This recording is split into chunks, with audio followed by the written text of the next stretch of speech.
Dr. M. I'm a psychiatrist and the host of the Couch Stories podcast. Thanks so much for joining me today for part 3 of a series on resilience. Remember, resilience can be learned and developed. So that's why I'm doing this, to try to help you focus on some new ideas that maybe you can do to be more resilient.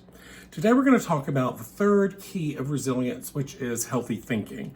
Of all the things that I can talk about, healthy thinking is the one I probably have the most to say about as a psychiatrist. So I'm going to try to talk quickly to get as much information in here as I can for you. Don't forget, you can always write me on my website, couchstoriespodcast.com, and I'll send you these notes. Okay. If you follow my Instagram feed or my Facebook page, you know that I post tips all the time for improving and achieving healthy thinking all through the week. So please continue to follow me for that. But let's jump right in and discuss some key points, including some of my favorite tips for healthy thinking today. Now first, let's define what we mean by healthy thinking. What is healthy thinking and what isn't it? First of all, it isn't rose-colored glasses, seeing the world as all positive, thinking everything's perfect. That it isn't.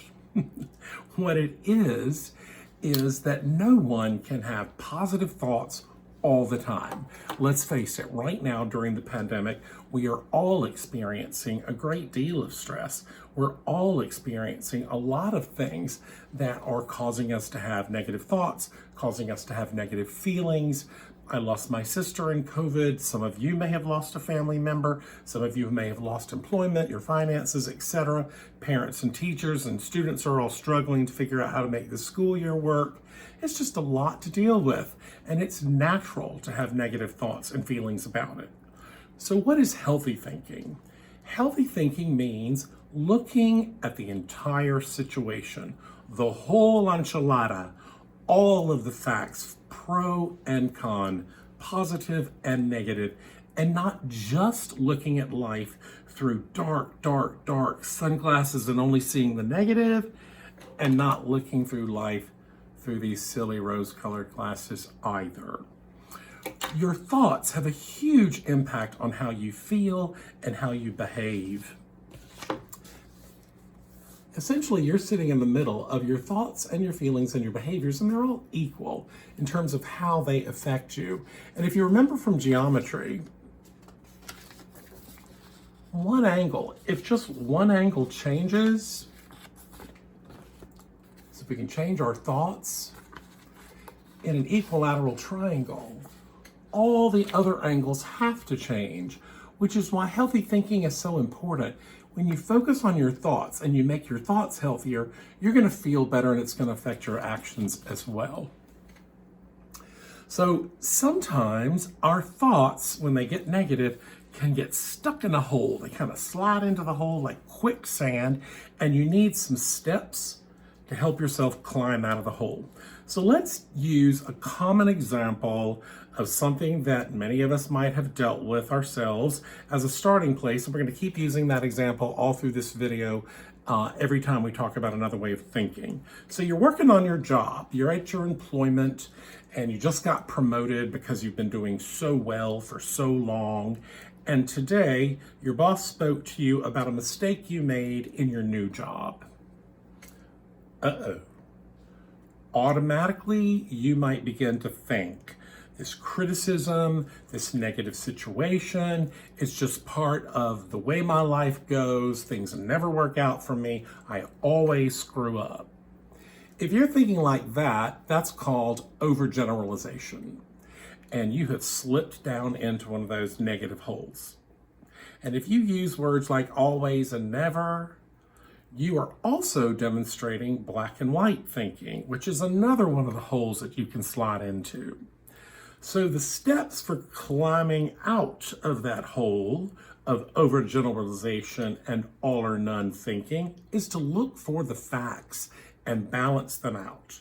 You can probably find facts that support your negative thoughts, and you can probably find other facts that support the positive way of thinking. Like, for example, the negative way is, I made a mistake at work, my boss asked me to correct it. That's true. The positive facts can be, I've been here for a long time, I just got promoted, nobody's perfect in a new job, it's my boss's job to help me get better. So a balanced thought, once you take all of those facts into account, might look more like this. Even though I am stressed out by my new job and I'm feeling unsure of myself right now, and my boss just criticized something that I did, I know that I'm going to learn it eventually. I've been here for a long time. I do a great job. My boss just promoted me, and she just told me she sees how hard I'm working and how I've got so much potential that she can see in me. Another hole would be the hole of labeling. So if you just got criticized by your boss and you say something like, I made a mistake, I am so stupid. Or my boss just criticized me, she is so unreasonable. You are labeling and making matters worse. So again, let's take a look at the steps. One of the steps that you can use to get out of labeling is to notice the negative language. I highly recommend the book Taming Your Gremlin by Richard Carson. He was a guest on my podcast. I think it was episode 16, so check that out. He's awesome, and definitely pick up that book because he talks all about negative thoughts and how to catch them, and that your gremlin is sticking these negative thoughts in your head and making you unhappy. So you want to notice the gremlin and figure out how to tame the gremlin. The next holes that we're going to talk about that your thoughts can slip into when they're not being healthy is mind reading, thinking you know that what someone else is thinking or what someone else is feeling. So because I made a mistake, my boss is having second thoughts about having promoted me and she's going to fire me. So that's two different kinds of bad ways to think. The first hole is fortune telling, thinking that you can predict the future. My boss is going to fire me. And mind reading, thinking you even know what your boss is thinking. Both of those, mind reading and fortune telling, are in your imagination. They are anxieties that are in your imagination, and anxiety doesn't hold up to fact. I want you to remember, anxiety is the waste of a good imagination. Let me say that one more time. Anxiety is the waste of a good imagination. And the way that you fight things that are fictional and fight things that are imaginary is with facts. So how do you do that? What are the facts? Sometimes it's best for you to write them down. Words really matter in healthy thinking. It helps to know what the words are that are a part of your thoughts. Because if you change the words, you change the thought and you change the feelings and the behaviors.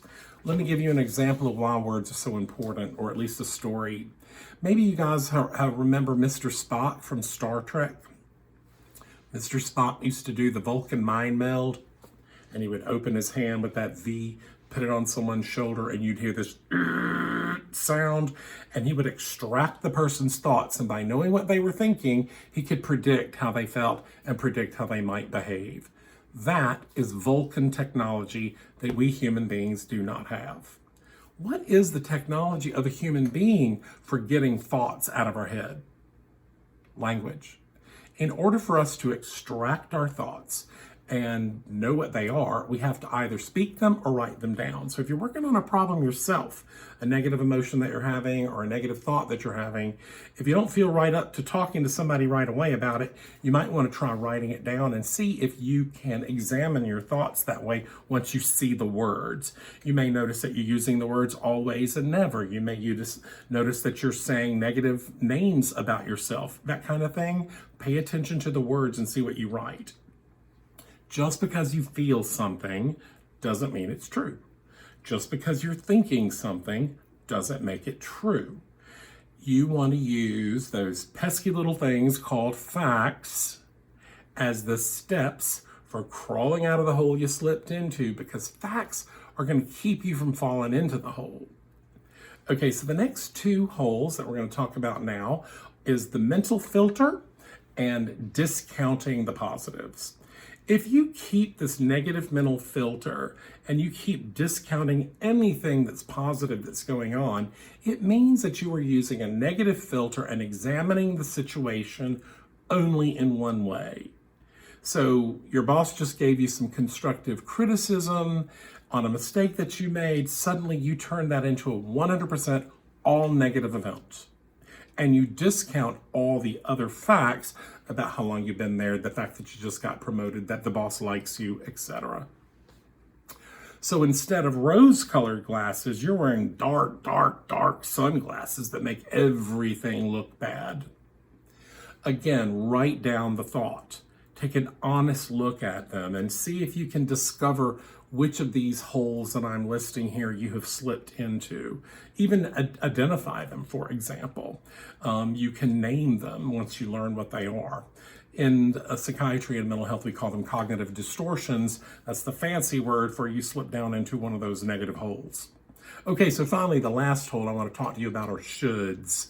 If you catch yourself saying, I should have known better, or I shouldn't have made that mistake, or she should have been nicer to me, or I should never have accepted that promotion, I knew I couldn't do it.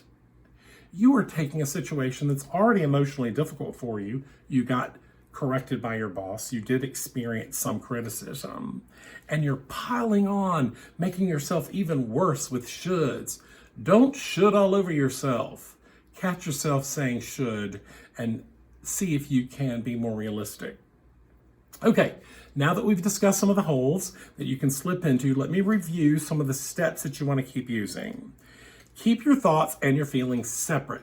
If you're using a piece of paper, describe the situation that you're dealing with, like the boss. Write down what your thoughts are, write down what your feelings are, and then write down the facts that went for and against the thought that you're having and match them up to create a balanced thought. Usually balanced thinking looks a little bit like, even though my boss just criticized me, I am a good employee. I've been here a while. She's just promoted me and she's trying to help me grow and be better. That's balanced thinking and it's true. So you want to honor all the information, both the positive information and the negative information, so that what you come up with is true and not rose-colored. You want to identify the holes when you see them. That's where writing it down is so helpful. By writing things down, you can see exactly what's going on there and name it and change it. And then last but not least is mindfulness. Mindfulness is essentially paying attention to what's in your mind. So it's kind of like a thought bubble that you want to have over your head, like those people in the cartoons. You can see what they're thinking. So my boss is going to fire me. I'm thinking that my boss is going to fire me. Okay, well, that's a little different. I'm aware that I'm thinking that my boss is going to fire me. Well, that's not true. She just had a great conversation with me. So you can see how taking some time to examine the thought that's in your head will help you to step away from it. And finally, try testing out what you think with other people. Tell other people what you're thinking and ask them what they think about it. Often anxious and depressed people don't share their thoughts, and so they just have them stuck in their head and they never open them up to being challenged by other people. And that can be a very helpful strategy when you're feeling stuck, is to open up to somebody else. So write it down or speak it to someone else. When it comes to healthy thinking, you want to make it factual, you want to consider both the positives and the negatives, and you want to aim to strike a balance. Okay, for your homework tonight, I want you to think about a situation that recently upset you. I want you to write it down, examine the facts, and see what happens when you do that. And hopefully you'll change the way you think and you're going to feel better. And you might want to just include some of those notes in your resilience journal so that you can return to it later on when you need that blueprint if you're feeling unsure of yourself. Thank you for joining me again today. Tomorrow's class in resilience is going to be on purpose, living your life with meaning and with purpose so that you can get what you want out of life, be resilient through the tough times, and get right back on track if you're feeling unsure of yourself. Until then, take care.